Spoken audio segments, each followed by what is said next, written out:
Olá, amigo investidor, tudo bem? Me chamo Victor Miguel, sou investidor, dono do blog Bendito Dinheiro e também desse canal no YouTube. E hoje eu estou aqui para a gente dar sequência a uma série de posts lá do blog. Se você não sabe do que eu estou falando, acesse o blog e acompanhe os últimos posts onde eu ensino a nós estudamos fundos imobiliários com o livro Aprenda a Investir em Fundos Imobiliários do autor Eric Dornelas, tá? Nós vimos alguns conceitos bem teóricos e agora nós vamos para uma análise mais prática. Vamos pegar esse conhecimento que adquirimos aí nesse tempo todo de estudo desse livro e vamos começar a colocar ele na prática. Então, em primeiro lugar, se você não tem o livro, compre. Eu sempre falo isso no início de todos os meus posts. É importante que você compre o livro, por quê? Porque ele vai trazer ali, talvez até com mais profundidade, alguns pontos que eu cito ali bem formalmente, porque eu sou investidor assim como vocês. Eu tenho, investir não é a minha profissão, eu tenho outra profissão, mas eu invisto também. E a ideia do blog é que eu traga esse conteúdo de modo menos técnico, não que a gente deixe completamente a técnica de lado, mas que fique mais acessível para vocês. Alguns conceitos que às vezes o Eric Dornelles cita um pouco mais complicados, eu tento facilitar para vocês lá no blog, tá? Então compre o livro e acesse o blog para você entender do que a gente está falando aqui. Porque agora eu vou fazer algo que eu não fiz até hoje na história do Bendito Dinheiro, que é justamente gravar um vídeo mostrando na prática como é que a gente analisa. Eu já analisei alguns fundos imobiliários aí na minha vida, tá? É, então, a análise que o Eric Dornelas usa é a mesma que eu uso. Eu aprendi com ele, tá? E esse modelo, ele você vai aplicar para todos os fundos imobiliários que você for analisar. É praticamente o mesmo modelo, mudando poucas coisas ali, tá bom? Então, a ideia é que nesse vídeo aqui seja mais uma introdução, tá? Mostrando para vocês o que a gente vai estar utilizando para fazer a nossa análise. Então, vamos direto ao ponto. Em primeiro lugar, o que você deve ter? Tenha um documento. Simples assim. Pode ser uma folha de papel, Victor? Pode ser uma folha de papel. Mas eu sugiro que você abra um documento aí, pode ser no seu Word. Eu estou usando aqui o Google Docs, tá? Onde a gente vai estruturar essa nossa análise. Você já fez trabalho lá na sua escola, onde você separava os capítulos e tal? Você vai fazer a mesma coisa aqui.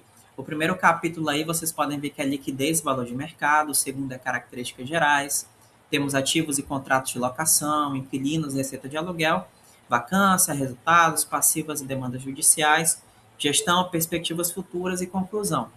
Como se você estivesse estruturando ali um trabalho, um relatório, tá? Por quê? Porque a gente vai registrar a nossa análise, vamos registrar aqui o que é que nós pensamos, o que é que estamos achando desse fundo, para a gente chegar lá no final e concluir. Vale a pena comprar a KNR11? Vale a pena inserir na carteira ou não? E essa estrutura é a mesma que o Eric Dornelas usa no seu livro. Mais uma vez, compre o livro se você não tem. E eu recomendo que você siga essa estrutura para você não se perder, não ficar um texto muito bruto e depois você não sabe onde estão os resultados, enfim. Organize dessa forma, tá? O meu ainda está bem feinho, mas você pode melhorar, colocar o capítulo em negrito, aumentar o tamanho ali do texto, fica à vontade, tá bom? Segundo ponto, já procure por dois sites, duas plataformas que elas condensam essas informações dos fundos imobiliários, condensam os resultados dos fundos. É importante porque vocês vão notar, se vocês leram o livro, que o Eric Dornelas ele cita muito boletim, informes trimestrais. Não me entendam mal, é importante sim você. A gente vai usar aqui em alguns momentos, tá bom? A gente vai acessar o site do fundo, procurar lá por boletim, as informações da gestão, da administradora. Mas, para analisar os resultados, é importante que nós utilizemos essas plataformas, por quê? Porque elas condensam isso. Eu não vou precisar acessar lá o relatório gerencial para poder ver o resultado do mês de janeiro de 2025. Não. Eu acesso aqui e pronto. Eu tenho um gráfico que me mostra do ano todo. Nós só vamos acessar caso a gente veja que, por exemplo, teve um resultado que não foi tão bom lá no mês de março de 2025. Aí, opa, aqui talvez eles não expliquem o que a gente vai fazer. Vamos abrir o site do fundo e vamos pesquisar lá qual foi esse mês e o que aconteceu nesse mês, que normalmente a administradora, a gestora do fundo, ela coloca lá qual foi o problema que talvez se tenha reduzido ali, o inquilino saiu. Essas informações a gente precisa realmente acessar ali os informes, alguns relatórios para entender. Mas, no geral, a gente vai usar o quê? Essa plataforma chamada Status Invest e Fundos Explorer. Eu já até pesquisei aqui por KNR11, ó, acessou a plataforma, já pesquisa por esse fundo, tá? Para a gente facilitar a nossa análise, uma análise que demoraria alguns dias, a gente vai encurtar para 2 dias, 3 dias no máximo, e isso a depender da sua disponibilidade. Estou considerando aqui que você vai fazer essa análise no seu tempo livre.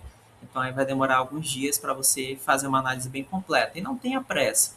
Analisar fundos imobiliários não deve ser uma atividade que você faça ali com pressa, tá?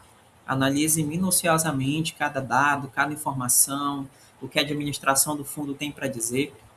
Isso é muito importante, porque quando você inserir na sua carteira, você tem que ter certeza, se certificar de que vale a pena ter esse ativo, tá? Então fica aí, tá? Vamos ter esse vídeo vai ser a introdução de vocês. Já procurem organizar o documento de vocês, acessar essas plataformas e já pesquisarem por esses fundos, tá bom? E no próximo vídeo nós vamos dar início a, de fato, a essa análise.